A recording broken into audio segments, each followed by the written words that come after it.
दोस्तों आज की वीडियो में हम आपको आईसीटी कंसेप्ट का पूरा कोर्स बिल्कुल फ्री में देने वाले हैं। इस कोर्स की मार्केट वैल्यू 25,000 रुपए के आसपास है। कोई भी इससे सस्ते में आपको ये कोर्स नहीं देता है और हम बिल्कुल फ्री में दे रहे हैं। और ये जो हम आपको फ्री में दे रहे हैं ये कोई ऐसी वैसी चीज नहीं है। आज के टाइम पर आप कह सकते हैं कि ट्रेडिंग के बारे में जो पब्लिकली अवेलेबल सबसे मोस्ट एडवांस्ड इंफॉर्मेशन है ना, वो यही कंसेप्ट है जो आज आप सीख जाएंगे तो उसके बाद ये ट्रेडिंग में आपकी बहुत ज्यादा हेल्प करेगा। इवन इसके अंदर आप ऐसी ऐसी स्ट्रैटेजी सीखेंगे जिससे आपको पता चलेगा कि आपका स्टॉप लॉस हिट होने के बाद ही प्राइस क्यों बढ़ती है। बट इसके लिए आपको इस वीडियो को पूरा ध्यान से जरूर देखना पड़ेगा। मैं बहुत ज्यादा मेहनत करके वीडियो बना रहा हूं, इसलिए प्लीज इस वीडियो को लाइक जरूर कर दीजिएगा, चैनल को सब्सक्राइब जरूर करना और इस वीडियो को ध्यान से देखना। अगर इस वीडियो को ध्यान से नहीं देखोगे तो कुछ समझ नहीं आएगा, उसका कोई फायदा नहीं है। मेरे अकॉर्डिंग इस वीडियो में आपको एक नोटबुक ले लेनी चाहिए, एक पेन ले लेना चाहिए और उसके पूरे नोट्स बनाने चाहिए। जो समझ नहीं आया उसको बैक करके देखना चाहिए, क्योंकि ये इतनी इंपॉर्टेंट वीडियो है ना कि अगर आपने इसको सीख लिया तो ये आपकी ट्रेडिंग को पूरा बदल के रख सकता है। जो नुकसान हो रहे थे वो प्रॉफिट में आ सकते हैं, बट इसको अच्छे से आपको समझना पड़ेगा। तो पहले हम बेसिक समझ लेते हैं कि ये आखिर आईसीटी है क्या। तो देखिए, फुल फॉर्म है इनर सर्कल ट्रेडर और ये बेसिकली एक ट्रेडिंग मेथड है, यानी ये ट्रेडिंग करने का तरीका है जो कि माइकल जे हडलस्टन ने बनाया है। ये एक ट्रेडर प्लस टीचर हैं जो ट्रेडिंग के बारे में काफी इंफॉर्मेशन देते रहते हैं। ये पूरा जो कंसेप्ट है ना, ये इस साइकोलॉजी के ऊपर बेस्ड है कि जो बड़े बड़े इंस्टीट्यूशंस होते हैं जैसे कि हेज फंड वगैरह, वो जब भी बाय करने का ट्रेड लेते हैं तो क्योंकि वो बहुत ज्यादा क्वांटिटी में बाइंग करते हैं, जिस वजह से अगर उन्होंने बाइंग की तो मार्केट ऊपर जाता है, और अगर वो सेलिंग करते हैं तो बहुत ज़्यादा क्वांटिटी में करते हैं, जिस वजह से जब वो सेल करेंगे तो मार्केट बहुत तेज़ी से नीचे जाता है। लेकिन इसी चक्कर में ये कई ऐसे पैटर्न्स क्रिएट कर देते हैं जिनको हम एज अ रिटेल ट्रेडर्स पढ़ सकते हैं, और उसके बेसिस पे अगर हम ट्रेड लेते हैं तो ये इंस्टीट्यूशंस भी चाहकर उसको अवॉइड नहीं कर सकते और हमारे जो ट्रेड्स होंगे वो काफ़ी एक्यूरेट निकल सकते हैं। यानी अगर आप इसको सीख के यूज़ करेंगे तो ये आपका ट्रेडिंग में बहुत ज़्यादा फायदा करा सकते हैं। आपने स्मार्ट मनी कंसेप्ट के बारे में थोड़ा बहुत भी अगर सुन रखा है तो ये आईसीटी का पार्ट है, जिसके अंदर हम आपको मार्केट मैनिपुलेशन समझाएंगे, कैसे आपके स्टॉप लॉस को हिट करवाया जाता है और उसके बाद प्राइस में मूवमेंट आता है ये समझाएंगे, लिक्विडिटी पूल्स के बारे में बताएंगे, एंट्री एंड एग्जिट कैसे लेना है बड़े इंस्टीट्यूशंस के साथ मिलकर ये समझाएंगे। इसके अलावा आप यहां पर देखिए, हम आपको ये सब कुछ सिखाने वाले हैं। मार्केट स्ट्रक्चर के अंदर ये बेसिक चीजें हम आपको सिखाएंगे। उसके बाद सबसे इंपॉर्टेंट है ये पीडी एरेज, यानी प्रीमियम डिस्काउंट एरेज, जिसमें हम आपको ऑर्डर ब्लॉक बताएंगे, ब्रेकर ब्लॉक बताएंगे, premium zone versus discount zone, golden zone, fair value gaps, inverse fair value gap, BPR, liquidity voids, ये सब कुछ बताएंगे। साथ ही हम और भी बहुत सारे कंसेप्ट, बहुत सारी स्ट्रेटजीज को इसके अंदर डिस्कस करेंगे। बस शर्त वही है कि आप नोटबुक और पेन लेके बैठिए। ऐसे कुछ समझ नहीं आएगा, थोड़ा बहुत समझ आ भी गया अगले दिन भूल जाओगे। नोट्स बनाओगे तभी समझ आएगा, तभी यूज कर पाओगे। तो पेन एंड नोटबुक जरूर ले लीजिए और वीडियो को अभी तक लाइक नहीं किया तो वीडियो को लाइक कर दीजिए, चैनल को सब्सक्राइब कर दीजिए। और अगर आप समझने के लिए रेडी हैं तो प्लीज एक बार कमेंट करके बताइए कि हाँ, मैंने नोटबुक और पेन ले लिया है और मैं सब कुछ अच्छे से समझने के लिए तैयार हूं। ये आपने जरूर कमेंट करना है। और अब हम इस कंसेप्ट को समझना शुरू करते हैं। शुरुआत थोड़ी बेसिक से होगी, फिर चीजें बहुत एडवांस जाएंगी, इसलिए आपको पूरा ध्यान यहाँ पे लगाना होगा। ये मैं बार बार इसीलिए बोल रहा हूं क्योंकि अगर ध्यान भटका तो फिर कुछ समझ नहीं आएगा। तो शुरुआत करते हैं मार्केट स्ट्रक्चर से। मार्केट स्ट्रक्चर हमें बताता है कि प्राइस किस तरीके से मूव कर रहा है, यानी प्राइस ऊपर जा रही है, नीचे जा रही है, और जा रही है तो किस तरीके से जा रही है, बीच में क्या क्या पैटर्न्स बना रही है। ये सब हमें मार्केट स्ट्रक्चर से समझ आता है। ये बहुत इंपॉर्टेंट है टेक्निकल एनालिसिस में, क्योंकि आपने अपना कुछ भी बायज अगर डिसाइड करना है, यानी आप बाय करेंगे सेल करेंगे, या अगर आपने पहले से सोचना है तो इसके लिए आपको पहले मार्केट स्ट्रक्चर को समझना होता है। यानी अगर आप ट्रेडिंग में कोई भी ट्रेड लेने की सोच रहे हैं तो पहले आपको मार्केट स्ट्रक्चर को ही देखना है, इसलिए ये बहुत इंपॉर्टेंट है। तो मार्केट स्ट्रक्चर आपको मार्केट की डायरेक्शन बताता है, लेकिन वो कैसे बताता है तो इसके लिए हम अगली स्लाइड में चलते हैं। बेसिक चीज़ है, इतना तो आपको पता ही होगा, नहीं भी पता है तो कोई बात नहीं। हम चाह रहे हैं कि आपको हर एक चीज़ समझ आए, इसलिए हर एक चीज़ डिटेल में बता रहे हैं। वीडियो चाहे कितनी भी लंबी हो जाए, हमारा पर्पस है कि हम आपको ये पूरा कंसेप्ट घोट के पिला दें, बस आपको अपना पूरा ध्यान देना है। तो मार्केट स्ट्रक्चर क्या है, हमें सिर्फ डायरेक्शन बताता है, बट वो किस तरीके से बताता है। तो सबसे पहले हम अप ट्रेंड की बात करेंगे। तो अगर आपने कभी चार्ट को देखा है तो आपको पता होगा कि मार्केट में जो प्राइस है वो सीधा इस तरीके से नहीं बढ़ती है। हमेशा आप देखेंगे कि अगर मार्केट में प्राइस बढ़ रही है ना तो पहले थोड़ा ऊपर जाएगी, फिर थोड़ा सा करेक्शन होगा, फिर ऊपर जाएगी, फिर थोड़ा सा करेक्शन देखने को मिलेगा और इस तरीके से आपको मार्केट में प्राइस बढ़ती हुई नजर आती है। तो अब अगर हम इसे ध्यान से देखें तो हम इस पॉइंट को अपना लो पॉइंट बोल सकते हैं। ये हमारा हाई पॉइंट होगा जी, बिल्कुल होगा। अब ये पॉइंट हमारा कौन सा पॉइंट होगा? ये होगा हमारा हायर लो, यानी ये पिछले वाले लो से हाई है। अब ये पॉइंट कौन सा पॉइंट होगा? ये हमारे पिछले वाले हाई से हाई है ना, तो इसको हायर हाई कह देंगे। यानी जब मार्केट में आपको higher high and higher low की फॉर्मेशन देखने को मिलती है तो उसको हम क्या कहते हैं? उसको हम अप ट्रेंड कहते हैं। तो आप चार्ट में भी देख सकते हैं, यहां पर आपको दिखाई दे रहा है हायर लो बना है, हायर हाई बना है, higher low higher high, higher low higher high. तो ये क्या है? ये है हमारा अप ट्रेंड। बेसिक समझ लिया, अब एडवांस में आगे जाएंगे। तो अगर आपको चार्ट में कभी हायर हाई हायर लो की फॉर्मेशन देखने को मिल रही है तो इसका मतलब प्राइस बढ़ रही है, यानी इसको हम अप ट्रेंड कहते हैं। इसी तरीके से अगर मान लीजिए कभी आप चार्ट में देखते हैं कि प्राइस गिर रही है तो एकदम से ऐसे कभी देखा है क्या प्राइस गिरती है? कभी नहीं गिरती। आप हमेशा देखेंगे कि पहले प्राइस थोड़ा सा नीचे आएगी, फिर थोड़ा सा पुल बैक करने की कोशिश करेगी, एक पॉइंट तक जाएगी, फिर नीचे आएगी, फिर थोड़ा सा ऊपर जाने की कोशिश करेगी, फिर नीचे आएगी। इस तरीके से प्राइस गिरती है। तो यहां पर फॉर्मेशन होती है lower highs and lower lows की। यानी मान लो अगर ये आपका हाई पॉइंट था और ये लो पॉइंट है तो इसके बाद अगला जो हाई बनता है वो पिछले वाले हाई से नीचे है, यानी लोअर हाई है, और उसके बाद अगला जो लो बनता है वो पीछे वाले लो से और नीचे है, यानी लोअर लो है। तो आपको lower highs and lower lows की जो फॉर्मेशन देखने को मिलती है तो इसका मतलब है कि प्राइस गिर रही है, मार्केट डाउन ट्रेंड में चल रहा है। तो ये तो टेक्निकल एनालिसिस में बिल्कुल बेसिक चीजें हैं जो आपने बहुत बार सुन भी रखी होगी, देख भी रखी होगी, लेकिन अब हम चल रहे हैं एडवांस चीजों के ऊपर। बट उसको समझने के लिए अगर आपको अप ट्रेंड डाउन ट्रेंड पता नहीं होता तो फिर वो कैसे समझ आता? तो अब समझते हैं कि ये ब्रेक ऑफ स्ट्रक्चर क्या होता है। शुरुआत यहीं से होती है अपने आईसीटी कंसेप्ट की, तो ये समझना बहुत ज्यादा जरूरी है। तो अभी तक आपको ये क्लियर हो चुका है अप ट्रेंड डाउन ट्रेंड क्या होता है? नहीं क्लियर हुआ है तो एक बार फिर से देखो, समझो, उसके बाद यहां पर आके देखना, वीडियो को पूरा ध्यान से देखना, वरना फायदा नहीं होगा कुछ भी देखने का। तो अब जिस इंपॉर्टेंट कंसेप्ट को हम समझने जा रहे हैं वो है ब्रेक ऑफ स्ट्रक्चर, जो कि हमें बताता है कि ट्रेंड क्या हो रहा है, ट्रेंड कंटिन्यू हो रहा है। यानी जब जब आपको मार्केट में ब्रेक ऑफ स्ट्रक्चर देखने को मिलेगा तब आप समझ सकते हैं कि अगर अप ट्रेंड चल रहा है तो वही आगे को चल रहा है, अगर डाउन ट्रेंड चल रहा है तो वही आगे को चल रहा है। तो यहां से हम कंफर्म होंगे कि अगर अप ट्रेंड चल रहा है तो वही ट्रेंड अभी आगे को बढ़ने वाला है। तो अगर आप चार्ट में देखेंगे तो कमेंट करके बताओ सबसे पहले कौन सा ट्रेंड है। पॉज करो, कमेंट करो। तो यहां पे आपने कमेंट करके बताना है। पॉज कर दिया। अगर आपने कमेंट कर दिया तो आपको पता है कि ये अप ट्रेंड चल रहा है। तो अप ट्रेंड अगर चल रहा है, हमें कैसे पता है? हमें ऐसे पता है कि यहां पर अगर मान लो हमारा लो है, यहां पर हाई है, तो यहां पर हायर लो है, हायर हाई है, ऐसे ही हायर लो है, हायर हाई है, एंड सो ऑन। तो यहां से हमें समझ आ गया कि ये क्या है, ये हमारा अप ट्रेंड है। तो अब इस अप ट्रेंड में ब्रेक ऑफ स्ट्रक्चर कहां पे होता है या ये BOS कहां पे होता है, इसको समझेंगे। तो यहां पर आपको दिखाई दे रहा है ये चार्ट है, तो इसमें आपको पता है कि ये क्या है, ये हमारा लो पॉइंट है, ये हाई पॉइंट है, ये हायर लो है, ये क्या है, ये हायर हाई है। तो अब इस ब्रेक ऑफ स्ट्रक्चर को पता करने के लिए आपने क्या करना है कि जो आपका हायर हाई वाला पॉइंट होता है, जैसे कि ये, आपने इससे लगते हुए एक लाइन ड्रॉ कर लेनी है कुछ इस तरीके से। तो यहां पे आपने एक लाइन ड्रॉ कर ली। अब जैसे ही ये वाले पॉइंट में आपको दिखाई देता है कि प्राइस आपके हायर हाई से ऊपर निकल गई है, जैसे यहां पर आपको दिखाई दिया प्राइस आपके हायर हाई से ऊपर चली गई, तो ये क्या होगा, ये होगा हमारा ब्रेक ऑफ स्ट्रक्चर। जैसे यहां पर आप देख सकते हैं कि ये आपका हाई पॉइंट है, उसके बाद प्राइस नीचे आई, ये आपका लो पॉइंट था। अब इसके बाद वापस से प्राइस उस लेवल पे आ गई है और फिर क्या हुआ, प्राइस इससे ऊपर चली गई। तो यहां पे क्या हुआ है, यहां पे आपका हुआ है ब्रेक ऑफ स्ट्रक्चर। और अगर ब्रेक ऑफ स्ट्रक्चर हो गया तो इसका मतलब जो ट्रेंड चल रहा था वही ट्रेंड अभी आगे भी चल रहा है, यानी अप ट्रेंड था, अभी भी अप ट्रेंड है, प्राइस बढ़ी रही है। फिर से देखो, ये आपका हाई पॉइंट था, प्राइस वहां से नीचे आई और उसके बाद ऊपर बढ़ गई, लेकिन ऊपर बढ़ते हुए ये वाला जो इसका हायर हाई था, प्राइस ने इस हायर हाई को यहीं पे ब्रेक कर दिया। तो यहां पर क्या हुआ, यहां पर हुआ हमारा ब्रेक ऑफ स्ट्रक्चर। तो ये क्या है, ये हमारा ब्रेक ऑफ स्ट्रक्चर है। अगेन आप देख सकते हैं प्राइस नीचे आई, फिर से प्राइस ने हमारा ये हायर हाई को ब्रेक किया, तो यहां पर कहां पे हो गया हमारा, इस पॉइंट पे हमारा ब्रेक ऑफ स्ट्रक्चर हो गया है।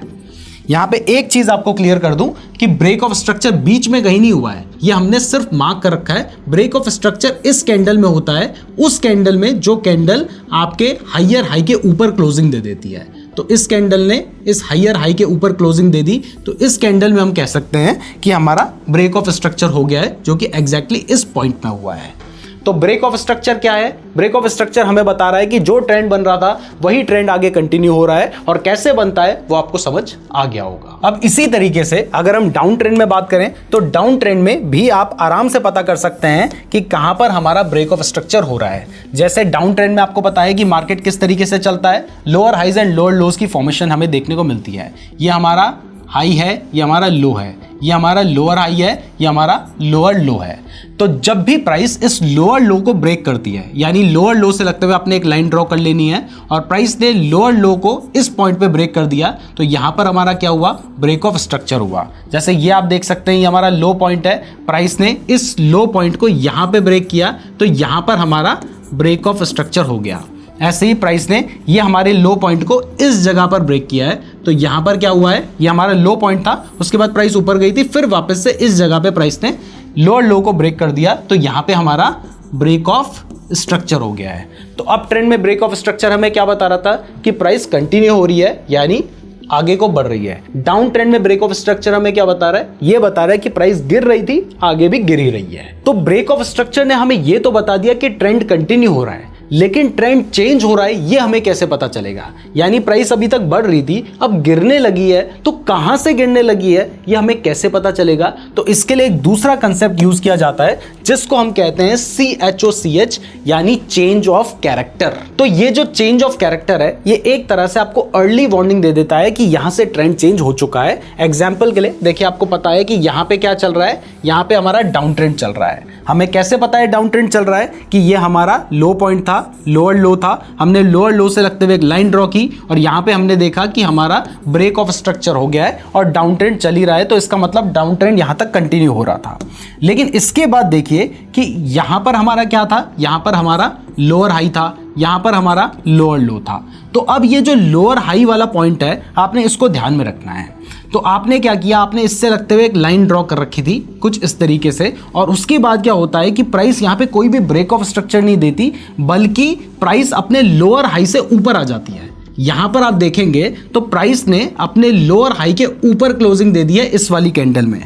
तो इसका मतलब जब प्राइस अपनी लोअर हाई से ऊपर क्लोजिंग दे देती है, तो यहां पर ट्रेंड चेंज हो चुका है। अभी तक प्राइस गिर रही थी, यहां से प्राइस के बढ़ने के चांसेस हैं। मैं आपको एक बार लाइन चार्ट में भी दिखा देता हूं। देखिए, यहां पर आपको पता है डाउन ट्रेंड चल रहा था, क्योंकि आपका बार बार ब्रेक ऑफ स्ट्रक्चर हो रहा था, ब्रेक ऑफ स्ट्रक्चर हो रहा था। लेकिन इसके बाद आपने देखा कि ये आपका लोअर हाई था, आपने देखा कि प्राइस जो है वो आपके लोअर हाई से ऊपर चली गई है।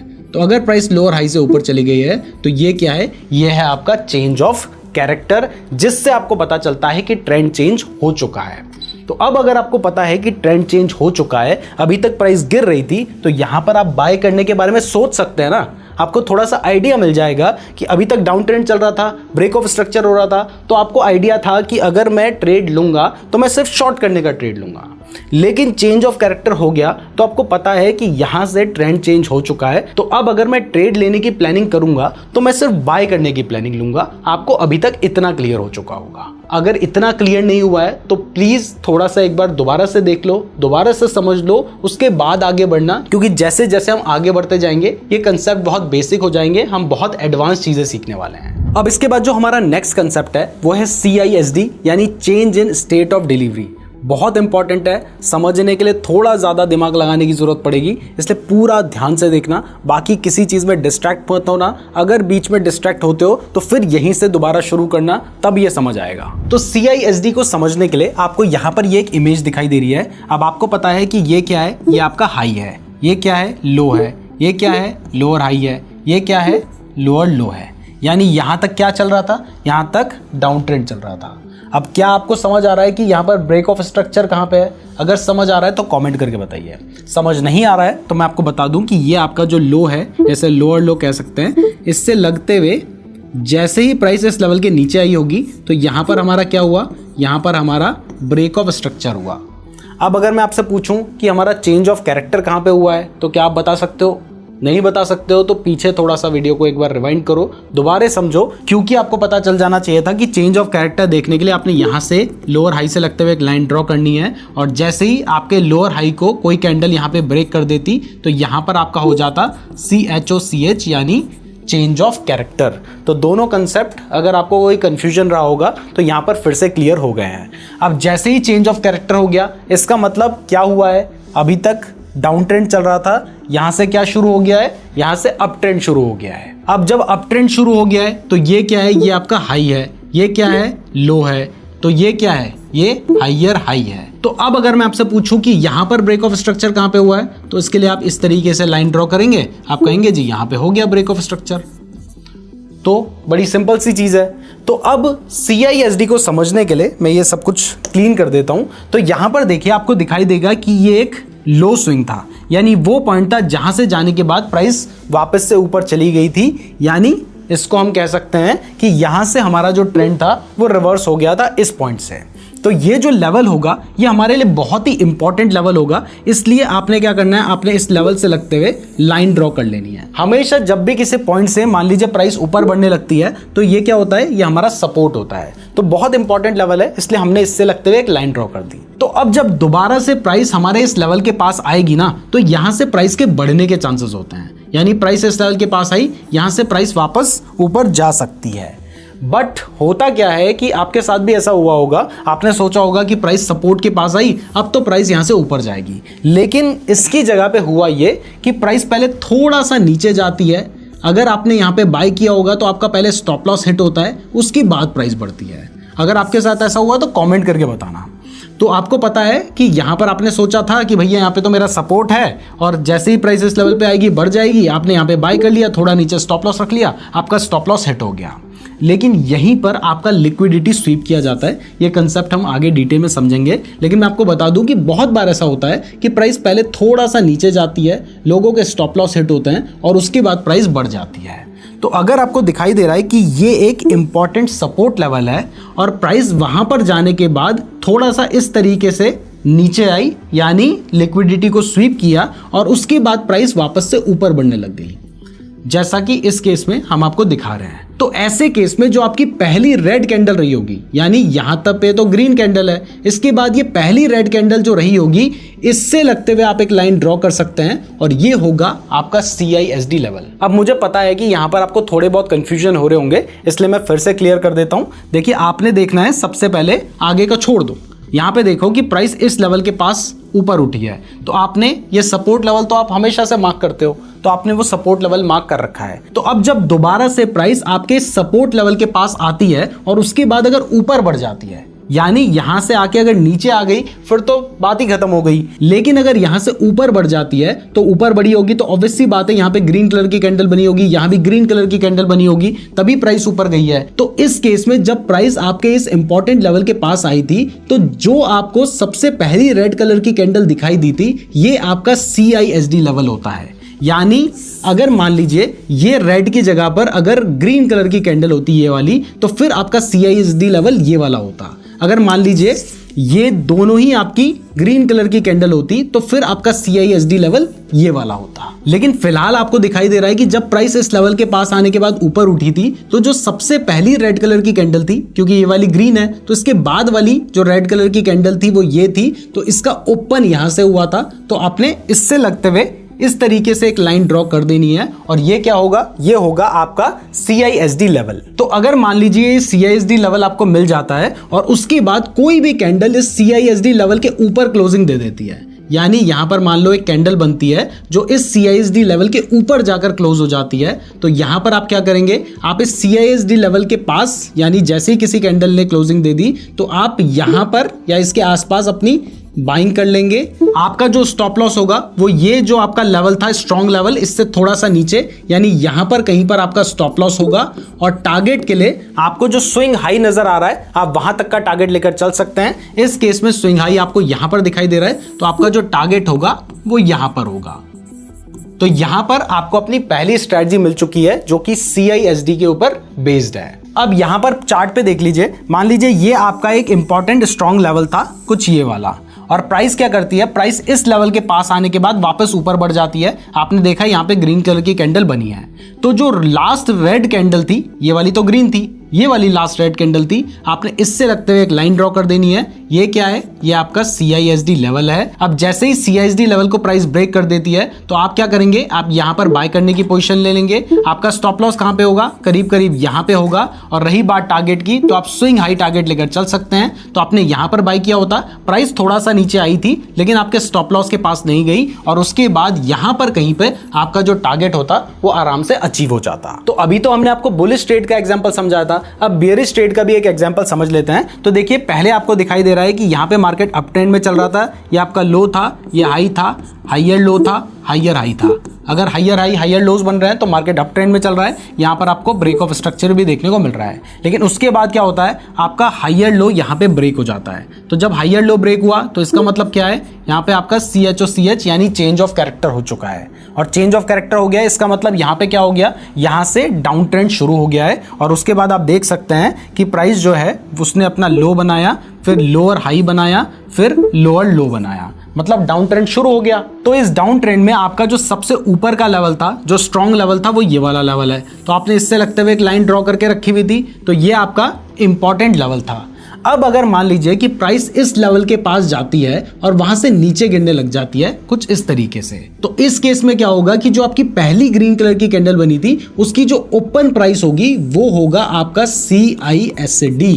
यानी यहां पर आप देख सकते हैं कि प्राइस डाउन ट्रेंड में चल रही है और उसके बाद प्राइस आपके इंपॉर्टेंट लेवल के पास आती है, वहां से नीचे गिरने लग जाती है। तो जो पहली आपकी ग्रीन कलर की कैंडल बनी है ये आपका CISD लेवल है। अब इसके बाद अगर मान लीजिए कोई भी कैंडल इसके नीचे क्लोजिंग दे देती है, यानी यहां पर मान लीजिए प्राइस वापस नीचे आती है और इसके नीचे क्लोजिंग दे दी जाती है, तो इसका मतलब आप क्लियर हो सकते हैं कि डाउन ट्रेंड ही चल रहा है। आपको बस बेवकूफ बनाने की कोशिश कर रहे थे, जो कि अब आप नहीं बनेंगे। तो आप क्या करेंगे, आप यहां पर शॉर्ट करने की पोजीशन ले सकते हैं, थोड़ा सा ऊपर यहां पर कहीं पे आप अपना स्टॉप लॉस लेकर चल सकते हैं, या फिर यहां पर लेकर चल सकते हैं। और रही बात टारगेट की, तो आपको जो स्विंग लो नजर आएगा आप वहां तक का टारगेट लेकर चल सकते हैं। ये भी मैं आपको चार्ट में दिखाता हूं, वहां पे ज्यादा अच्छा समझ आएगा। तो यहां पर भी आप देख सकते हैं कि मार्केट आपका पहले अप ट्रेंड में चल रहा था कुछ इस तरीके से, और उसके बाद आपको दिखाई देता है कि यहां पे डाउन ट्रेंड शुरू हो चुका है। आपका जो ये वाला लेवल है वो ब्रेक हो चुका है, यानी चेंज ऑफ कैरेक्टर आपका हो चुका है। तो उसके बाद आपने देखना है कि जैसे ही प्राइस आपका ये हाई वाला लेवल छूने के बाद नीचे आई थी, तो उससे पहले जो ग्रीन कलर की कैंडल रही होगी, आपने उस कैंडल पे अपना CISD लेवल मार्क करना है। अब देखो यहां पर तो सारी ही ग्रीन कलर की कैंडल थी, तो जो पहली ग्रीन कलर की कैंडल है वो यहां पे है, तो आपने इससे लगते हुए अपना CISD लेवल मार्क कर दिया। और उसके बाद यहां पे आपका CISD लेवल ब्रेक हो गया होता, और फिर से अगर प्राइस इस लेवल के पास आती है तो यहां पर आप शॉर्ट करने की पोजीशन ले सकते हैं। अब इसके बाद नेक्स्ट कंसेप्ट जो आपको समझना है वो है internal versus external market structure. अगर आपके मन में सवाल चल रहा था कि ये सब कुछ चीजें मैं सीख तो रहा हूं, लेकिन मुझे कौन से टाइम फ्रेम में यूज करनी है, तो यहां पर मैं आपको बता दूं कि आपको कम से कम 2 टाइम फ्रेम का यूज करना है। अगर मान लीजिए आप स्विंग ट्रेडिंग करना चाहते हैं बिटकॉइन में, तो इस केस में आपका जो बड़ा टाइम फ्रेम हो सकता है, यानी हाइयर टाइम फ्रेम, वो 4 आवर का हो सकता है, और जो लोअर टाइम फ्रेम जिसमें आप ट्रेड लेंगे वो 1 आवर का हो सकता है। हाइयर टाइम फ्रेम से आप बस अपने ट्रेंड को कंफर्म करेंगे और लोअर टाइम फ्रेम के बेसिस पे आप ट्रेड लेंगे। वहीं अगर मान लीजिए आप इंट्राडे ट्रेडिंग करने की सोच रहे हैं, तो यहां पर हो सकता है कि आप हाइयर टाइम फ्रेम 1 घंटे का यूज करें और लोअर टाइम फ्रेम 15 मिनट का यूज करें, यानी आपने 2 टाइम फ्रेम का यूज करना है। तो अब अगर आप 2 टाइम फ्रेम का यूज करते हैं तो देखिए यहां पर हो सकता है कि जो बड़ा टाइम फ्रेम है, जैसे कि इस केस में ये जो ब्लैक कलर की लाइंस आपको देखने को मिल रही हैं, ये आपका हाइयर टाइम फ्रेम है, वो हो सकता है कि आपको अप ट्रेंड दिखा रहा हो। जैसे यहां पर आपको दिखाई दिया कि मार्केट ऊपर गया, फिर यहां से ऊपर गया, यहां पे ब्रेक ऑफ स्ट्रक्चर हुआ, फिर यहां पे आपको ब्रेक ऑफ स्ट्रक्चर देखने को मिला, तो इसका मतलब यहां तक क्या चल रहा है, अप ट्रेंड चल रहा है। जैसे यहां पे मान लीजिए आपने 4 घंटे का टाइम फ्रेम यूज कर रखा है, तो ये ब्लैक लाइन 4 घंटे का टाइम फ्रेम बता रही है, लेकिन 1 घंटे में तो आपको और ज्यादा मूवमेंट देखने को मिल जाएगा, और अगर आप 15 मिनट का यूज कर रहे होंगे तो आपको बहुत ज्यादा मूवमेंट देखने को मिलेगा। तो उसमें हो सकता है कि आपका चेंज ऑफ कैरेक्टर भी हो गया हो। तो आप अगर छोटे टाइम फ्रेम से ही शुरुआत करेंगे तो आपको क्या लगेगा कि यहां पर तो भाई साहब चेंज ऑफ कैरेक्टर हो चुका है, ट्रेंड चेंज हो चुका है, लेकिन लॉन्ग टाइम फ्रेम में कोई भी ट्रेंड चेंज नहीं हुआ है, इसलिए बेटर रहता है कि अगर मान लीजिए 4 घंटे के टाइम फ्रेम का यूज कर रहे हो या 1 डे के टाइम फ्रेम का यूज कर रहे हो और वहां पे मार्केट अप ट्रेंड में है, तो आप जिस टाइम फ्रेम में ट्रेड लेंगे, जैसे कि 1 घंटे के टाइम फ्रेम पे, तो वहां पर भी आप सिर्फ बाय करने का ट्रेड लेंगे तो वो ज्यादा बेटर रहता है। तो आपने 2 टाइम फ्रेम का यूज करना है, इस चीज का ध्यान रखना है। तो इसमें जो एक्सटर्नल टाइम फ्रेम है वो क्या है, वो आपका हायर टाइम फ्रेम है, यानी बड़ा टाइम फ्रेम है, और इंटरनल मार्केट स्ट्रक्चर क्या है, जो आप लोअर टाइम फ्रेम में देखेंगे। अब मैं जानता हूं कि अभी जो मैंने आपको समझाया था वो थोड़ा सा कंफ्यूजिंग लग रहा होगा, तो इसके लिए हम अपना चार्ट ओपन कर लेते हैं। तो यहाँ पे मैं चार्ट को फुल स्क्रीन कर लेता हूं और उसके बाद डेल्टा एक्सचेंज में अब यहाँ पर आप फ्री में 2 चार्ट ओपन कर सकते हैं। जैसे बहुत सारे चार्ट आप सेम स्क्रीन में खोलना चाहते हैं तो यहां से आप सेलेक्ट कर सकते हैं। तो मैं आपको 2 टाइम फ्रेम ओपन करना चाहता हूं, तो यहाँ पे हमने 2 टाइम फ्रेम खोल लिए हैं। ऊपर एक टाइम फ्रेम है, नीचे एक टाइम फ्रेम है। तो अब अगर आप ध्यान से देखेंगे तो आपको दिखाई देगा कि ऊपर जो टाइम फ्रेम है वो 4 आवर का टाइम फ्रेम है और नीचे हमने 15 मिनट का टाइम फ्रेम खोल रखा है। तो 4 आवर के टाइम फ्रेम में आप देख सकते हैं कि आपको एक क्लियर डाउन ट्रेंड देखने को मिल रहा है, जबकि अगर आप 15 मिनट का टाइम फ्रेम देखेंगे तो यहां पर भी आपको थोड़ा बहुत डाउन ट्रेंड कह सकते हैं, या फिर अगर आप एक नजर में देखेंगे तो आपको साइडवेज ट्रेंड ये लग सकता है। तो यहां पर अगर आपको ट्रेड लेना है तो आपको पता है कि 4 आवर का टाइम फ्रेम यानी जो हमारा हायर टाइम फ्रेम है वो डाउन ट्रेंड में चल रहा है, तो फिर अगर आप जो ट्रेड लेंगे तो वो शॉर्ट करने का ही ट्रेड होना चाहिए। वैसे यहां पर मैं आपको बता दूं कि अगर आप क्रिप्टो के फ्यूचर्स में ट्रेड करने के लिए अपना अकाउंट ओपन करना चाहते हैं, जिसपे सबसे पहले तो आपको 200 टाइम्स तक का लेवरेज मिल जाता है, दूसरा आप 24/7 किसी भी टाइम पे ट्रेड कर सकते हैं।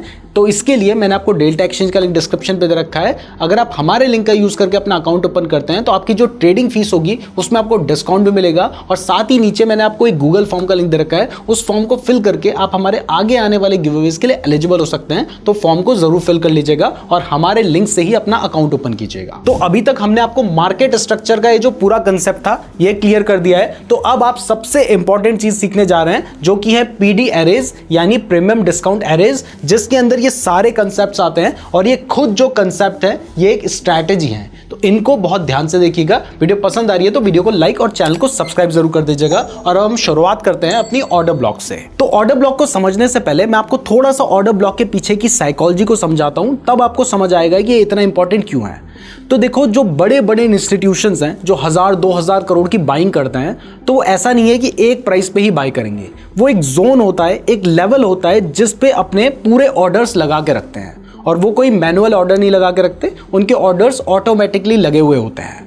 तो अब जैसे ही प्राइस उस लेवल के पास आती है, तो अगर उन्होंने बाय करने के ऑर्डर्स लगा रखे होंगे तो वहां पर हैवी बाइंग शुरू हो जाएगी, जिसके बाद प्राइस ऊपर चली जाएगी। और अगर उन्होंने सेल करने के ऑर्डर्स लगा रखे होंगे तो हैवी सेलिंग शुरू हो जाएगी, जिसके बाद प्राइस नीचे आ जाएगी। लेकिन देखो, जैसे मान लो कि उन्होंने अपने बाय करने के ऑर्डर्स इस एरिया पे लगा रखे हैं, तो ऐसा नहीं है ना कि सारे के सारे ऑर्डर्स उसी टाइम पे एग्जीक्यूट हो जाएंगे।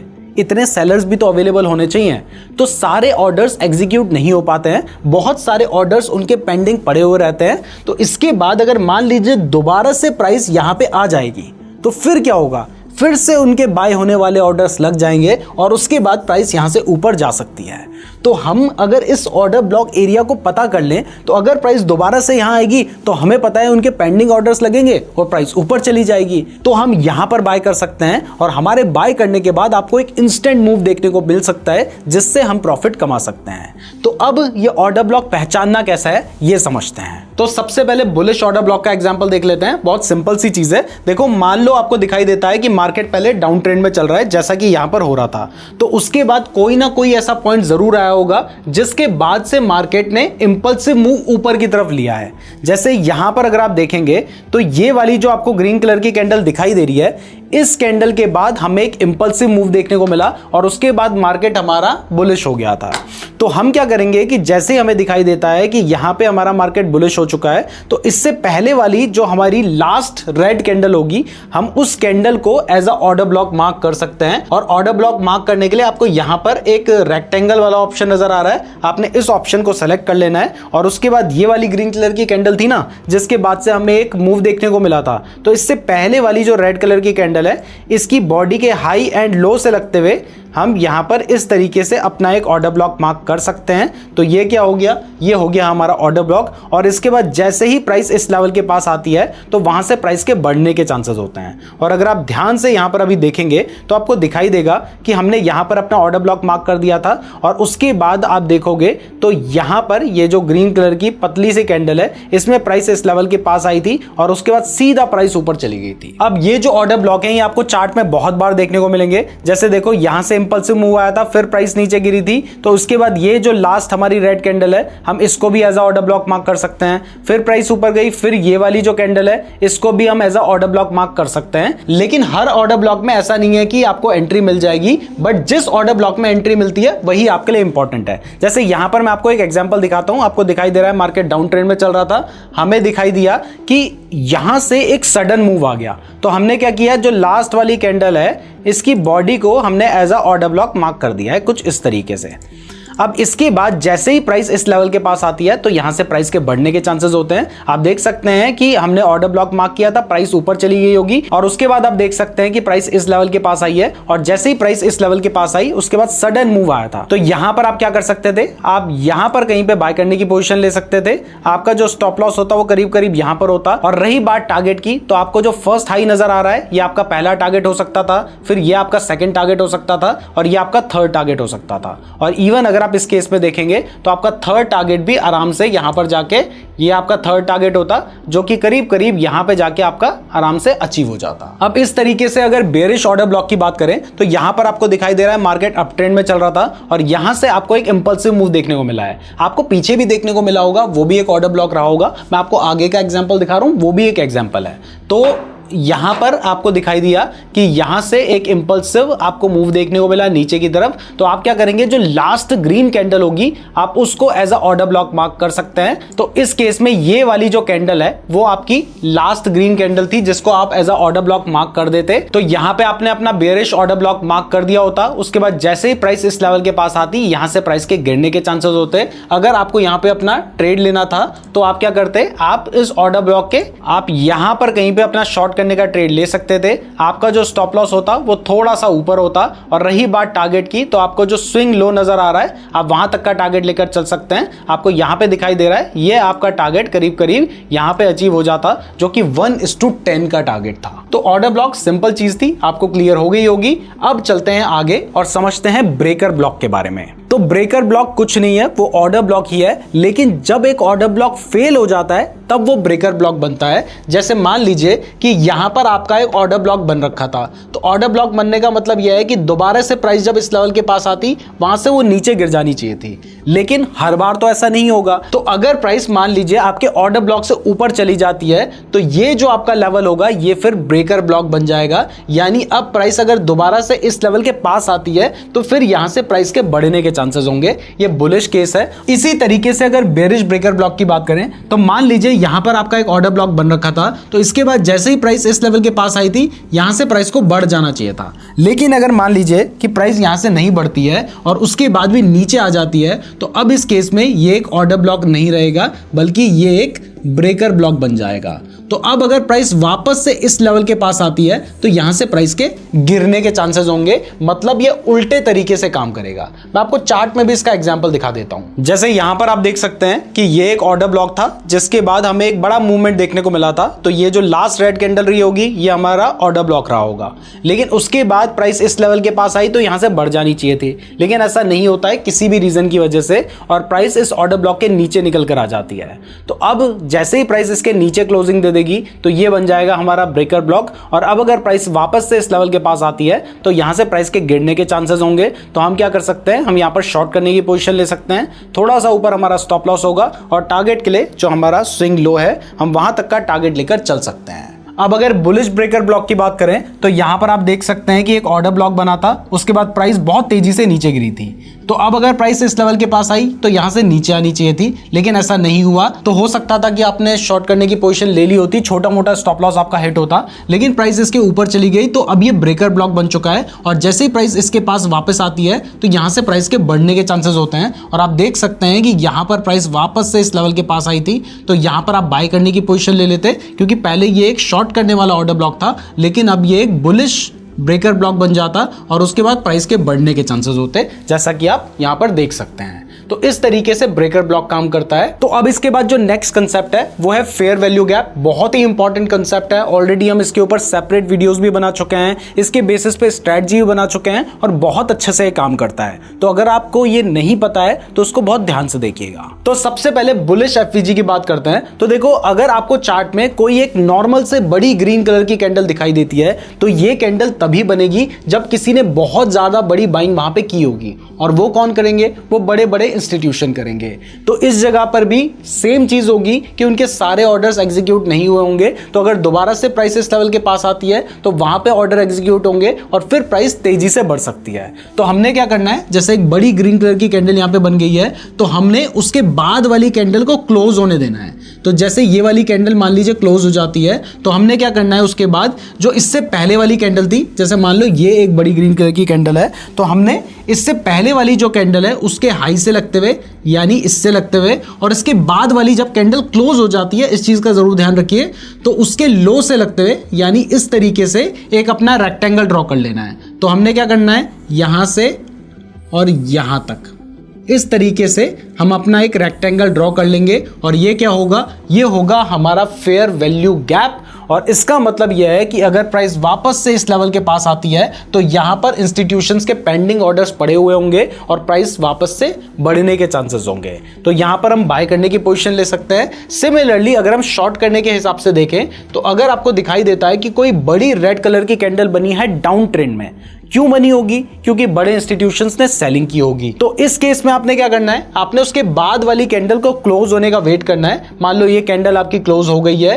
तो अब इससे पहले वाली जो कैंडल है उसके लो से लगते हुए और इसके बाद वाली कैंडल जब क्लोज हो जाती है तब उसके हाई से लगते हुए आपने इस तरीके से अपना एक रेक्टेंगल ड्रॉ कर लेना है। और ये क्या होगा, ये होगा आपका फेयर वैल्यू गैप। और अगर प्राइस दोबारा से इस लेवल के पास आती है तो यहां से प्राइस के गिरने के चांसेस होंगे। तो चलो अब ये भी मैं आपको चार्ट में समझा देता हूं। तो देखो, यहां पर आपको दिखाई दे रहा है मार्केट डाउन ट्रेंड में चल रहा है और बीच में बड़ी बड़ी रेड कलर की कैंडल बन रखी है। तो आपने क्या करना है, यहां पर आपको टूल मिल जाता है रेक्टेंगल ड्रॉ करने वाला इस तरीके से।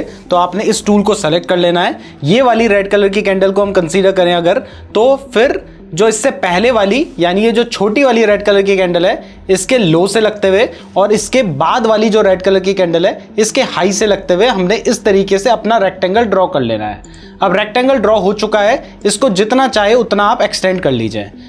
तो यहां पर आपने इसको एक्सटेंड कर लिया। अब जैसे ही प्राइस इस लेवल के पास आती है तो यहां से प्राइस के गिरने के चांसेस होंगे। आप देख सकते हैं बीच में कहीं नहीं आई, लेकिन जैसे ही आई उसके बाद देखो सीधा हमें एक मूवमेंट देखने को मिला है। तो यहां पर आप क्या कर सकते थे, यहां पर आप अपनी शॉर्ट करने की पोजीशन ले सकते थे, जो कि करीब करीब आप यहां पे ले लेते। आपका स्टॉप लॉस ये जो एफवीजीए से थोड़ा सा ऊपर होता।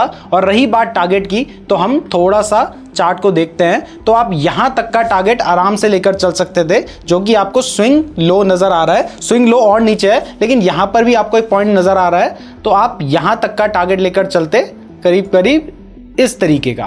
तो अब अगर आप देखोगे तो ये आपका 1:3 का या इवन 1:4 का टारगेट बन रहा है, जो कि आप आराम से अचीव कर लेते हैं। अब मुझे पता है कि आप यहां पे सोच रहे होंगे कि ये एक बड़ी कैंडल है, तो ये भी तो एक बड़ी कैंडल है, ये भी तो एक बड़ी कैंडल है, मैंने ये वाली कैंडल क्यों नहीं ली, ये वाली कैंडल क्यों नहीं ली? तो देखो, ये सारी ही कैंडल में फेयर वैल्यू गैप बन रखा है। तो अगर मैं ये वाला एग्जांपल आपको दिखा दूं तो इस केस में क्या होता, ये वाली जो छोटी वाली रेड कैंडल है इसके लो से लगते हुए और इसके बाद वाली जो रेड कैंडल है इसके हाई से लगते हुए हम यहाँ पे फेयर वैल्यू गैप ड्रॉ कर लेते। लेकिन क्या यहाँ पर हमें एंट्री मिलती? तो हमें एंट्री नहीं मिलती। तो ड्रॉ आप ये भी करके रख सकते हो, उसमें कोई प्रॉब्लम नहीं है। तो हमने बेरिश का एग्जांपल ले लिया है, अब मैं बुलिश का भी एग्जांपल ले लेता हूं और आपके सामने ही यहां पर मैं एक एग्जांपल ले लेता हूं। तो यहां पर देखो, आपको एक बड़ी ग्रीन कलर की कैंडल नजर आ रही है। तो आपने क्या करना है, आपने इससे पहले वाली जो छोटी सी ग्रीन कलर की कैंडल है इसके हाई से लगते हुए और इसके बाद वाली जो ग्रीन कलर की कैंडल है इसके लो से लगते हुए अपना इस तरीके से कैंडल ड्रॉ कर लेना है, उसको आगे को एक्सटेंड कर लो। तो जैसे ही आप उसको एक्सटेंड करते हैं तो अगर प्राइस दोबारा से इस लेवल के पास आती है तो यहां से प्राइस के बढ़ने के चांसेस होंगे, जो कि आप देख सकते हैं कि यहीं पर प्राइस इस लेवल के पास आ गई है। तो जैसे ही प्राइस इस लेवल के पास आई थी, आप यहां पर कहीं पर अपनी बाय करने की पोजीशन ले सकते थे। आपका स्टॉप लॉस यहां पर होता।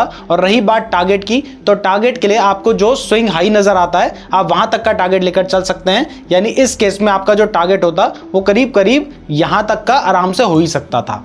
तो अब आपने स्टॉप लॉस यहां पे होता, टारगेट आप यहां तक का लेकर चल लेते, जो कि 1:3 का टारगेट आपको आराम से मिल जाता, और ये जो आपका ट्रेड होता वो कहीं ना कहीं यहां पर जाकर कंप्लीट हो जाता। दोस्तों अब इसके बाद जो नेक्स्ट कंसेप्ट हमें समझना है वो है इनवर्स फेयर वैल्यू गैप।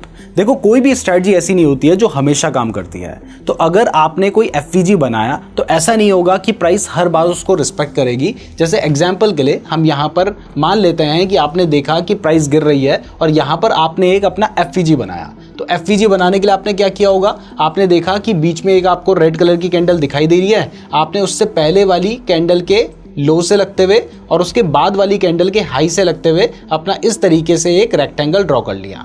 तो ये क्या था, यहां तक ये आपका एफवीजी था।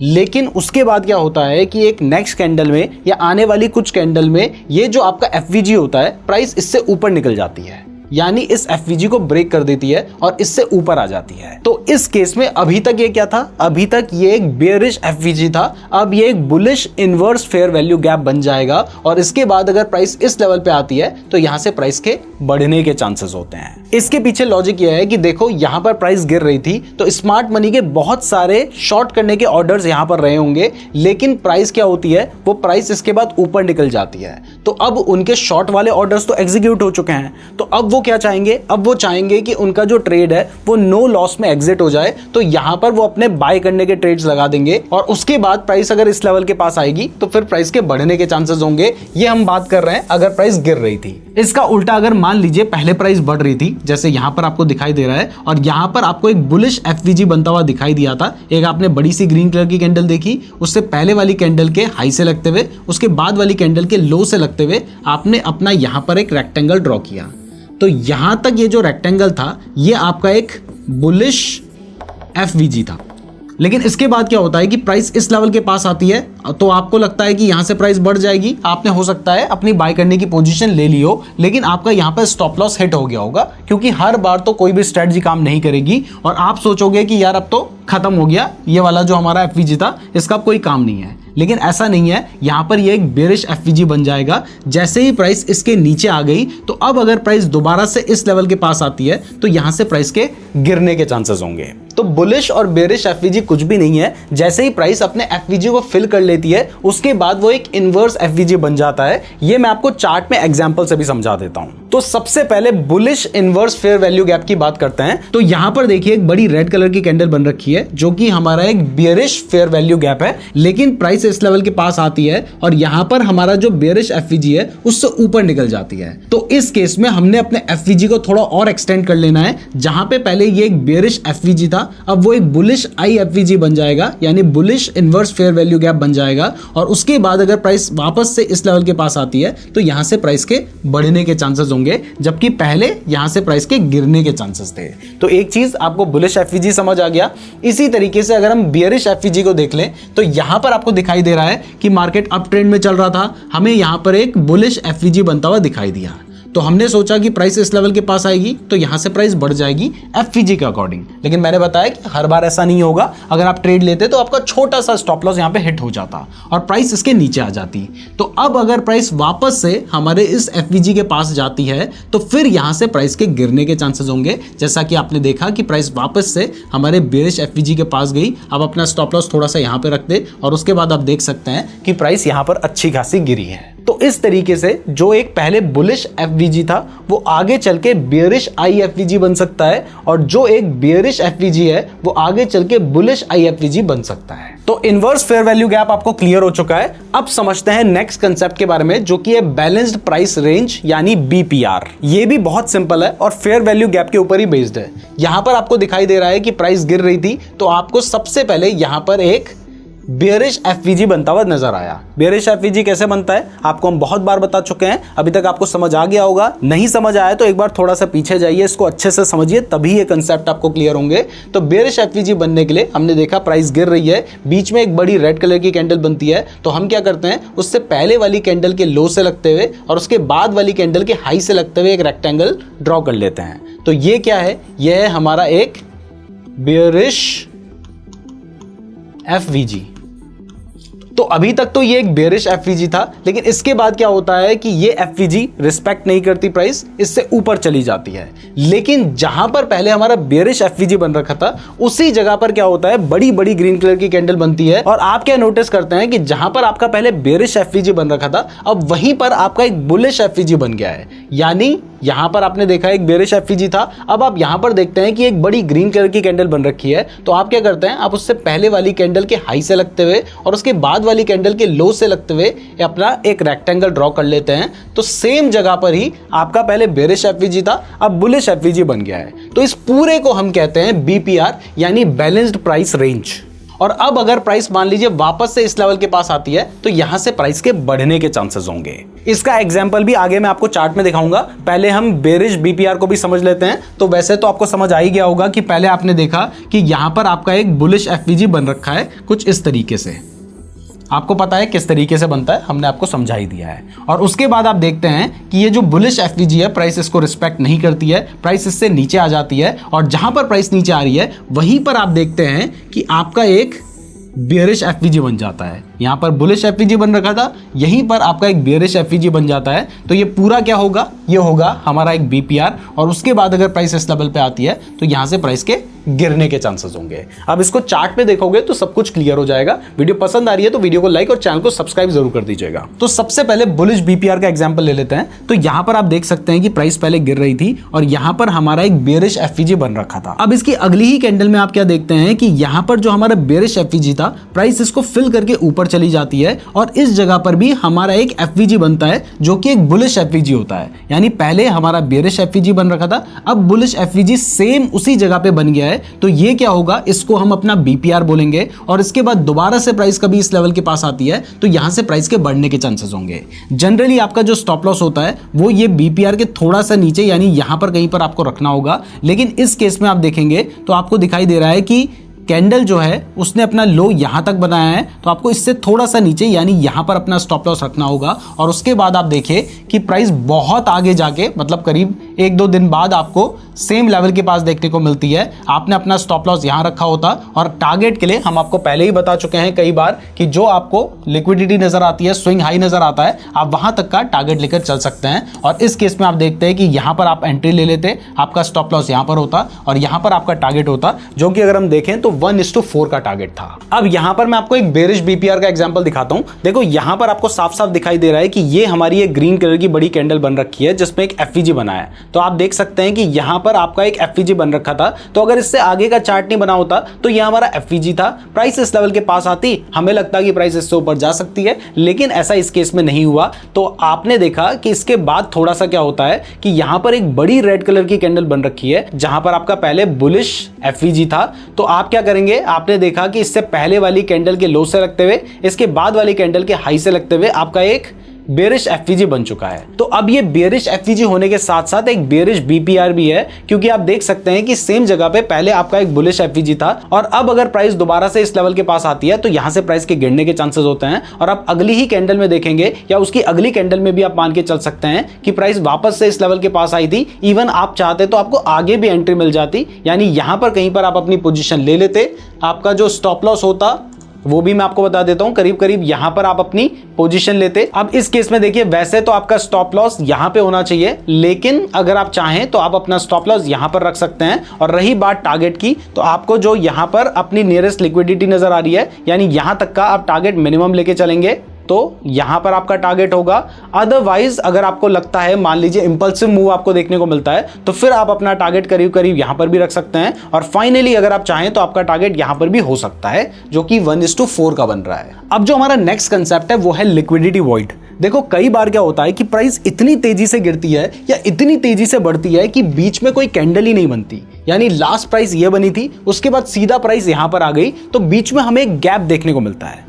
वैसे बता दूं कि ये क्रिप्टो मार्केट या फॉरेक्स मार्केट जो 24/7 चलते हैं उसमें बहुत कभी कभार ही देखने को मिलते हैं, लेकिन जब भी देखने को मिलता है तो ये बहुत ही इंपॉर्टेंट होता है और एक तरह से कह सकते हैं कि ये एक मैग्नेट की तरह काम करता है और प्राइस वापस से इस लेवल के पास आने के चांसेस बहुत ज्यादा होते हैं। जिसके पीछे लॉजिक यह है कि यहां पर बहुत सारे स्मार्ट मनी के जो ऑर्डर्स होंगे वो अनएग्जीक्यूटेड रह गए होंगे और वो चाहेंगे कि दोबारा से प्राइस इस लेवल के पास आए और उनके ऑर्डर्स एग्जीक्यूट हों। अब इसको आप दो तरीके तरीके से यूज कर सकते हो। सबसे पहले हम बेरिश का एग्जांपल ले लेते हैं। मान लीजिए आपको यहां पर एक बेरिश लिक्विडिटी वॉइड देखने को मिलता है, मतलब प्राइस एकदम से नीचे आ गई थी।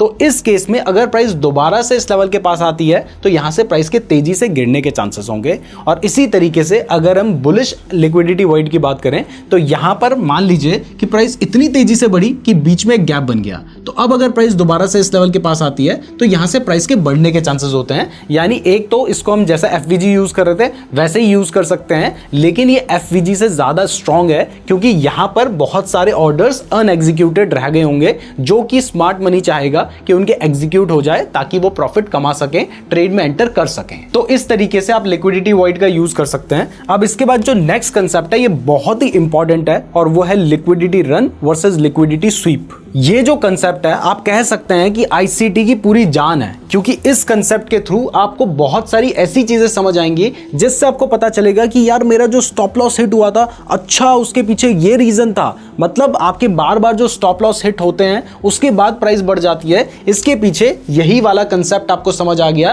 तो फिर आपको पता चलेगा कि गेम कौन खेल रहा था। अब ये जो कंसेप्ट है ये मैं आपको सीधा चार्ट में दिखाता हूं क्योंकि वहीं पर आप इसको अच्छे से समझ पाएंगे।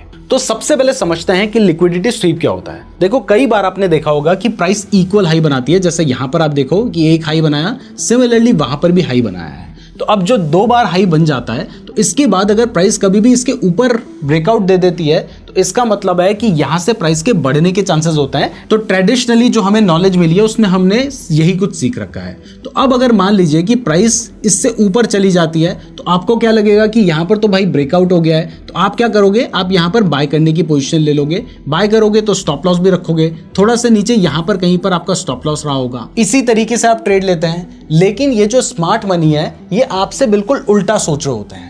देखो जो स्मार्ट मनी है उनको अगर मान लीजिए यहां पर शॉर्ट करना है तो उनको कौन चाहिए, उनको बायर्स चाहिए, उनको ऐसे लोग चाहिए जो खरीदें, तभी तो वो किसी को बेच पाएंगे ना। तो वो क्या करते हैं, वो अपनी तरफ से कोशिश करते हैं कि प्राइस थोड़ा सा यहाँ पे ब्रेकआउट दे दे, चाहे उसके लिए उन्हें थोड़ी बहुत क्यों ना बाइंग करनी पड़ जाए। तो यहाँ पर आप क्या करेंगे, जैसे ब्रेकआउट देखेंगे आप बायर बन जाएंगे। जो स्मार्ट मनी है वो आपको अच्छी खासी क्वांटिटी सेल कर देंगे, लेकिन जब वो सेलिंग कर रहे होंगे तो वो इतनी हैवी क्वांटिटी में सेल करेंगे कि आपके बाय करने के बाद ही प्राइस नीचे आ जाएगी। अब जैसे ही प्राइस नीचे आएगी तो यहाँ पर क्या होगा, यहाँ पर आपका स्टॉप लॉस होगा। और वो स्टॉप लॉस कौन सा होगा, वो सेल करने का स्टॉप लॉस होगा। तो जैसे ही प्राइस यहां पर आएगी तो आपकी तरफ से भी जो आपने सेल करने के ऑर्डर लगा रखे थे वो भी एग्जीक्यूट हो जाएंगे, यानी आपका स्टॉप लॉस हिट हो जाएगा, प्राइस और तेजी से नीचे आ जाएगी और वो तो प्रॉफिट कमा लेंगे, आपका नुकसान हो जाएगा। और इसी तरीके से स्मार्ट मनी जो होते हैं, यानी जो बड़े बड़े इन्वेस्टर्स होते हैं, हेज फंड्स होते हैं, ये आप लोगों का नुकसान करवाते हैं अपना प्रॉफिट कमाने के लिए। तो अब ये जो लिक्विडिटी स्वीप है आप इससे बच कैसे सकते हैं। देखिए अगर आपको कभी ब्रेकआउट जैसा दिखाई दे रहा है, जैसे कि इस केस में आपको लगा कि यहाँ पे ब्रेकआउट हो गया होगा, क्योंकि उस टाइम पर ये जो कैंडल होगी वो ग्रीन कलर की बन रही होगी जब ये बनी होगी। बाद में जाके प्राइस नीचे आके क्लोज हुई है, लेकिन उस टाइम पर तो एक ग्रीन कलर की आपको बड़ी कैंडल दिखाई दे रही होगी। तो सबसे पहली चीज, अगर आप इस लिक्विडिटी स्वीप से बचना चाहते हैं, अपने नुकसान से बचना चाहते हैं, तो आपने पहले तो कैंडल के क्लोज होने का वेट करना है। यानी कैंडल इसके ऊपर क्लोज होनी चाहिए, आपने कोशिश करनी है कि कम से कम इतना तो हो।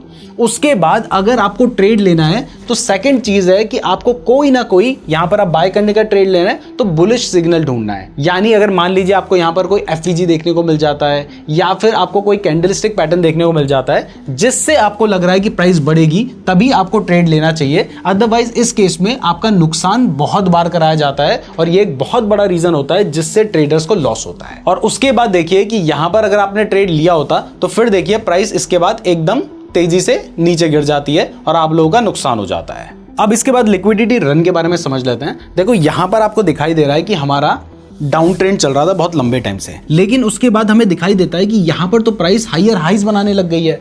तो बहुत सारे लोगों को लगेगा कि यहां पर क्या हो रहा है, यहां पर अब अप ट्रेंड शुरू हो चुका है। और उसके बाद ऐसा होता भी है कि यहां पर आपको दिखाई दे रहा है कि एक हमारा यहां पर जोन है और उस जोन को प्राइस थोड़ा सा ब्रेक कर देती है। अब ऐसे में लगेगा सबको कि यहाँ पर हमारा ट्रेंड चेंज हो चुका है और वहां पर वो लोग बाय करने की पोजीशन ले लेंगे, लेकिन इस जगह पर क्या होता है, लिक्विडिटी स्वीप हो जाता है। अब जब लिक्विडिटी स्वीप हो जाता है, यानी आप देख सकते हैं प्राइस ने अपना जो लेवल था उसको ब्रेक किया, फिर प्राइस नीचे आ गई।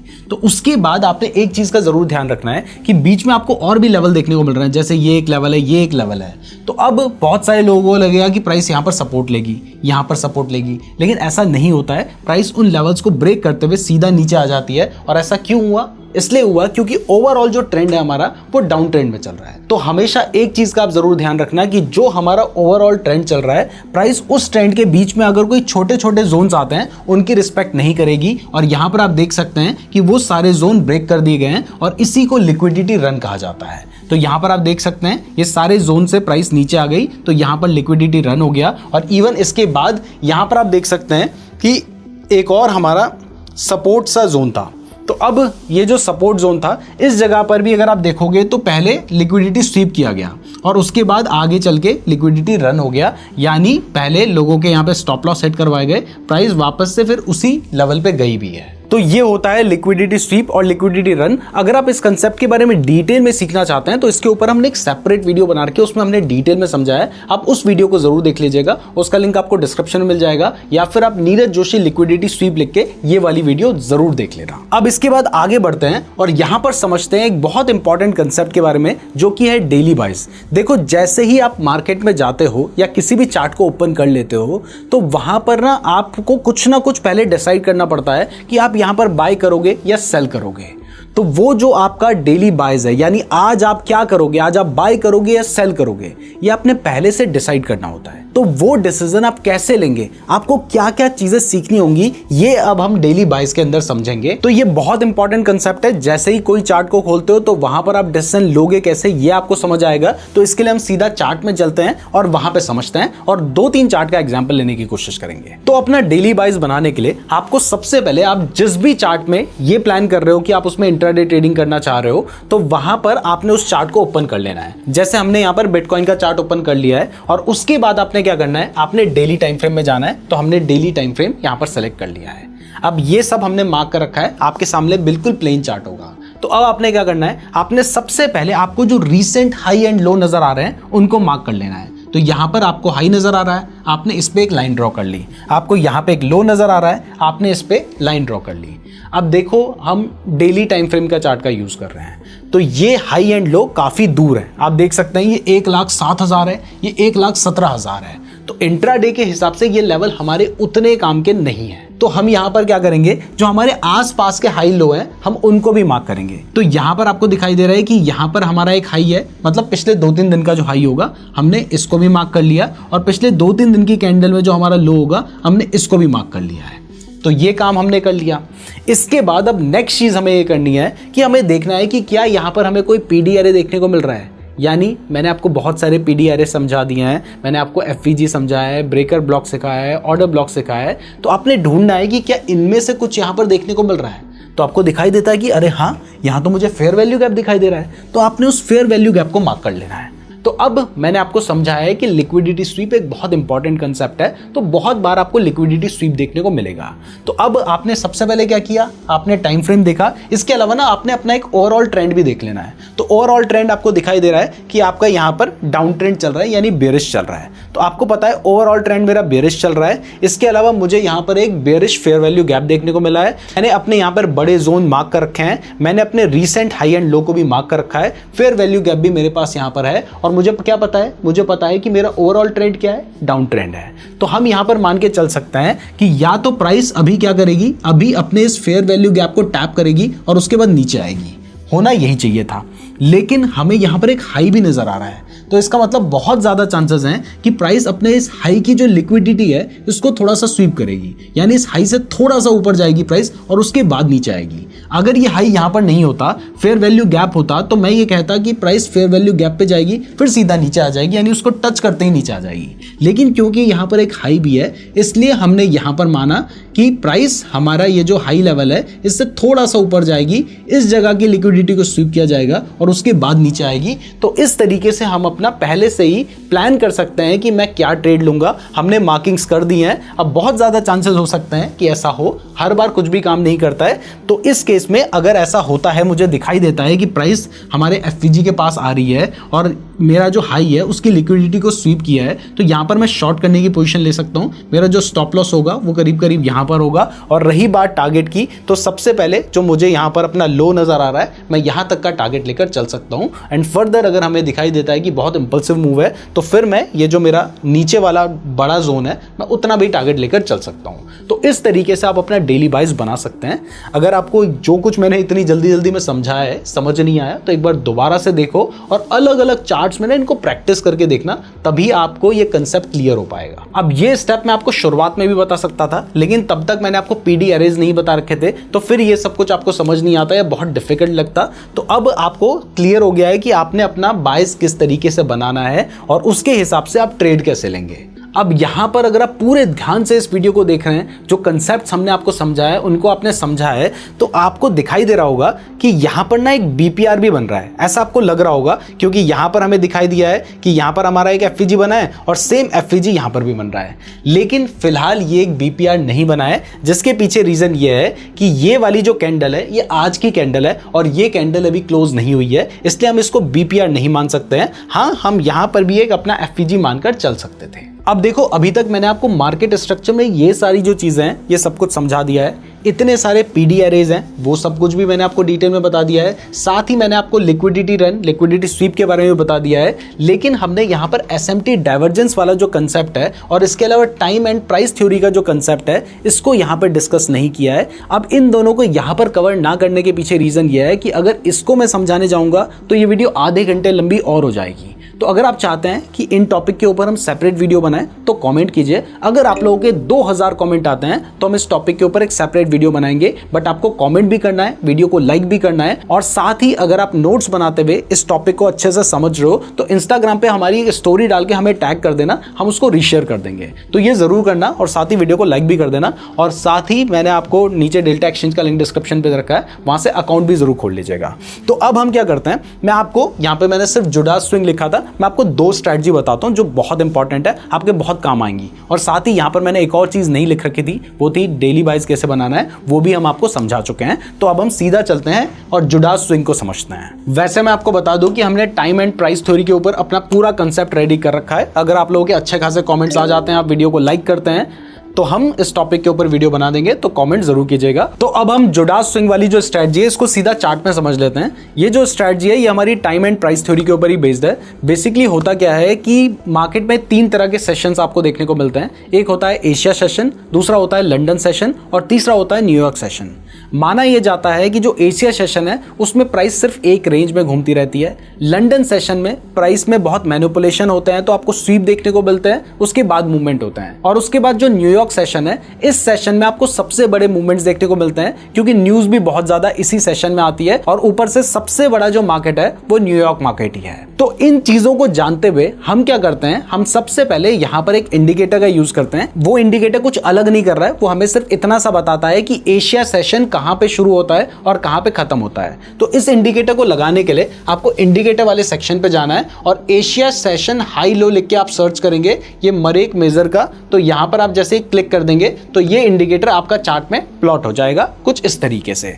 तो यहां पर आपने देखा कि ये जो इंडिकेटर है ये हमारे चार्ट पे लग चुका है। जो ये हाई दिखा रहा है ये हमारे एशिया सेशन का हाई है, जो ये लो दिखा रहा है ये हमारा एशिया सेशन का लो है, जैसा कि आप यहां पर देख सकते हैं। तो इस स्ट्रैटेजी के अकॉर्डिंग जब भी आपको दिखाई देता है कि प्राइस हमारा जो एशिया सेशन लो है या हाई है उसमें से किसी भी तरफ की लिक्विडिटी को स्वीप करता है। लिक्विडिटी स्वीप करने का मतलब यह है कि जैसे मान लीजिए प्राइस यहां पर थोड़ा सा नीचे आती है और वापस से हमारे इन लेवल के अंदर आ जाती है, तो आप समझ सकते हैं कि प्राइस ने अगर नीचे की लिक्विडिटी को स्वीप किया है तो फिर प्राइस के ऊपर के बढ़ने के चांसेस हैं। और अगर मान लीजिए प्राइस ऊपर की लिक्विडिटी को स्वीप करता है और फिर वापस से इस लेवल के अंदर आ जाता है, तो इसका मतलब है कि यहां से प्राइस के गिरने के चांसेस हैं। तो हमने सबसे पहले क्या किया, हमने यहां पर एक इंडिकेटर लगाया जिसने हमारा एशिया सेशन का हाई एंड लो मार्क कर दिया। उसके बाद देखो यहां पर हमें एक लो नजर आ रहा था, हमने इसको भी मार्क कर लिया, हाई भी आप मार्क कर सकते थे। अब इसके बाद मैं यहां पे प्ले करता हूं और उसके बाद हमें दिखाई देता है कि यहां पर जो हमारा एशिया सेशन का लो है उसकी भी लिक्विडिटी स्वीप कर दी गई है, इसके अलावा ये जो हमारा लो था उसकी भी लिक्विडिटी स्वीप हो चुकी है, यानी प्राइस इससे नीचे के लेवल पे आई और वापस से फिर इस जोन के अंदर आ गई है। तो हमने बड़े टाइम फ्रेम में यानी 1 आवर के टाइम फ्रेम में ये सब कुछ मार्क कर लिया है। उसके बाद हम छोटे टाइम फ्रेम में आए हैं, तो हम इस केस में 15 मिनट के टाइम फ्रेम में आ गए। आप आधे घंटे के टाइम फ्रेम का भी यूज कर सकते हैं, 4 आवर 1 आवर के टाइम फ्रेम का भी यूज कर सकते हैं। हमने 1 आवर यूज किया था तो हम 15 मिनट के टाइम फ्रेम में आए हैं। तो अब देखिए हमें यहाँ पे दिखाई दिया कि भाई साहब लिक्विडिटी तो स्वीप हो चुकी है, वो भी नीचे की साइड की हुई है। तो हमने अपना बायस क्या बनाया कि यहां से फिर प्राइस के बढ़ने के चांसेस होंगे। लेकिन अब हमें कोई ना कोई सिग्नल चाहिए कि मैं कहां पर बाय करूं। तो इसके लिए हम पीडी एरेज का यूज कर सकते हैं। तो पीडी एरे में अगर आप ध्यान से देखेंगे तो यहां पर एक बीपीआर देखने को मिल रहा है। आपको सबसे पहले यहां पर एक एफवीजी देखने को मिला और उसके बाद सेम जगह पर आपको एक दूसरा एफवीजी देखने को मिला। तो ये क्या था? ये था हमारा बीपीआर। इवन अगर आप इसको इग्नोर कर भी देते हैं तब भी आप यहां पर देखेंगे तो ये आपका एक बुलिश एफवीजी भी आपको देखने को मिल ही रहा है। तो अब आप क्या कर सकते हैं कि जैसे ही प्राइस इस लेवल के पास आती है तो यहां पर आप बाय करने की पोजीशन ले सकते हैं। आपका जो स्टॉप लॉस होगा वो आपको इस केस में ये जो जोन है इससे थोड़ा सा नीचे रखना होगा। और रही बात टारगेट की, तो आपका जो एशिया सेशन का हाई है आप वहां तक का टारगेट लेकर चल सकते हैं। यानी आपका जो स्टॉप लॉस होता वो करीब करीब यहां पर होता, यहां पर आपको एंट्री मिलती और यहां पर आपका टारगेट हो सकता था, जो कि आपका आई थिंक 1:2 के आसपास का टारगेट हो जाता। और इसके बाद आप देखेंगे कि आपका जो टारगेट होता वो बहुत आसानी से अचीव हो जाता है। अब मैं आपको नेक्स्ट डे का भी एग्जांपल दिखा देता हूं। देखिए नेक्स्ट डे क्या होता है, वापस से हमारा एशिया सेशन का हाई एंड लो बनता है और उसके बाद नीचे की साइड की हमें लिक्विडिटी स्वीप होता हुआ नजर आ जाता है। ये हमने 15 मिनट के टाइम फ्रेम में देख लिया। आप चाहते हैं तो 1 आवर के टाइम फ्रेम में भी देख सकते थे, उसके बाद 15 मिनट के टाइम फ्रेम में आ जाते तब भी आपको सेम ही चीज दिखाई देती। तो यहां पर आपको दिखाई दिया कि नीचे की आपकी लिक्विडिटी स्वीप हो चुकी है। तो अब आपने क्या करना है, जैसी प्राइस वापस से हमारे जोन के अंदर आ जाती है तो अब आपने यहां पर सिग्नल ढूंढना है कि आपको कोई भी पीडी एरे मिल जाए या कुछ भी ऐसा मिल जाए जिसके बेसिस पे आप बाय करने का ट्रेड लेंगे। लेकिन वो बाय करने का ट्रेड आप क्यों ले रहे हैं? क्योंकि आपको पता है कि नीचे की साइड की आपकी लिक्विडिटी स्वीप हुई है। तो अब अगर हम ध्यान से देखें तो यहां पर हमें सबसे पहले एक CISD देखने को मिल रहा है। उसके बाद हमें यहां पर अगर आप ध्यान से देखेंगे तो एक फेयर वैल्यू गैप भी बनता हुआ नजर आ रहा है। यहां पर एक फेयर वैल्यू गैप भी बना है, तो आप इसको भी मार्क कर लेते हैं। तो अब आप वेट करेंगे कि भाई हमारी जो एंट्री है वो प्राइस या तो इसके पास टैप करती है तो मैं बाय करने की पोजीशन ले सकता हूं। तो इस केस में मैं इसको प्ले करता हूं और देखते हैं कि क्या हमें एंट्री मिलती। अब यहां पर अगर स्टॉप लॉस की बात करें तो देखो आपका जो स्टॉप लॉस है वो काफी बड़ा हो रहा है, क्योंकि आपका जो स्टॉप लॉस होता वो आपको कम से कम यहां पे रखना होता, जो कि बहुत बड़ा स्टॉप लॉस था। और इतने बड़े स्टॉप लॉस के लिए और इतना टारगेट लेके चलना तो वो तो प्रैक्टिकल नहीं है, मतलब कहीं से भी सेंस नहीं बनता। तो फिर हम देखते हैं कि क्या इससे बड़ा कोई हमारा लेवल है। तो ऊपर हमें यहां पर कहीं पे अपना लेवल नजर आ रहा है, तो यहां पर हम अपना इस लेवल को टारगेट करने की कोशिश करते। लेकिन तब भी ये जो ट्रेड था ये उतना यूजफुल ट्रेड नहीं था। एंड इवन अगर हम देखें हम ट्रेड लेना चाहते भी तब भी इस केस में हमें एंट्री नहीं मिल पाती। तो ऐसे ट्रेड्स हमें छोड़ने भी पड़ सकते हैं। लेकिन मैं आपको कंसेप्ट समझा रहा था, अगर प्राइस यहां पे आती तो हम ट्रेड लेते, नहीं आई तो हमारा ट्रेड नहीं बना, नुकसान तो नहीं हुआ। तो आप इस तरीके से ट्रेड करेंगे तो ही आप लंबे टाइम तक चल पाएंगे। तो पहली स्ट्रेटजी आपको क्लियर हो चुकी है। वैसे हमने इसके ऊपर ना रिसेंटली एक ट्रेडिंग टेस्ट करके वीडियो बनाई थी, वो वीडियो देखना, बहुत अच्छी वीडियो है। उसमें हमने इस स्ट्रेटजी का यूज किया था। तो फाइनली एक लास्ट स्ट्रेटजी उसको समझते हैं और उसके साथ ही हमारा ये जो कोर्स होगा वो कंप्लीट हो जाएगा। तो ये जो स्ट्रेटजी है इसका नाम है ICT 2022 मॉडल। इस स्ट्रेटजी को मैं डायरेक्टली आपको चार्ट में समझाता हूं। तो ये जो हमारी ICT 2022 स्ट्रेटजी है इसमें हमने सबसे पहले क्या करना है, हमें सबसे पहले एक हाइयर टाइम फ्रेम में जाना होता है। तो एग्जांपल के लिए अगर आप 15 मिनट में ट्रेड करना चाह रहे हैं तो आप 4 आवर के टाइम फ्रेम का यूज कर सकते हैं। अगर आप 1 आवर में ट्रेड करना चाह रहे हैं तो आप डेली टाइम फ्रेम का यूज कर सकते हैं। एग्जांपल के लिए अगर मैं 15 मिनट में ट्रेड करना चाह रहा हूं तो मैंने 4 आवर का यहाँ पे एग्जांपल ले रखा है। तो 4 आवर क्या है, 4 आवर मेरा हाइयर टाइम फ्रेम है। तो मैं 4 आवर के हाइयर टाइम फ्रेम में गया। अब यहां पर मैंने क्या करना है, मैंने यहां पर मुझे जो भी पीडी एरे नजर आ रहा है मैंने उसको मार्क कर लेना है। अब यहां पर देखो बहुत सारे आपको पीडी एरेज मिल रहे होंगे, जरूरी नहीं है कि वो यूजफुल हो, तो आप उनको भी मार्क करके रख सकते हैं। ऐसे ही आपने एक ये भी मार्क करके रखा हुआ होगा जो कि यूजफुल है। अब मैं सारे दिखाऊंगा तो उनका कोई सेंस नहीं बनता, मुझे आपको एग्जांपल दिखाना है, इसलिए जो एक्चुअल में काम कर रहा है मैं आपको वो दिखा रहा हूं। मार्क आप बहुत करेंगे, सारे काम नहीं करेंगे, वहां पे आपको एंट्री नहीं मिलेगी। जिसमें एंट्री मिलेगी आपके लिए वही इंपॉर्टेंट है। तो यहां पर आपने देखा कि यहां पर मेरा क्या बना था, यहां पर मेरा ना एक ऑर्डर ब्लॉक बना था, लेकिन आगे चल के वो मेरा ब्रेकर ब्लॉक बन गया।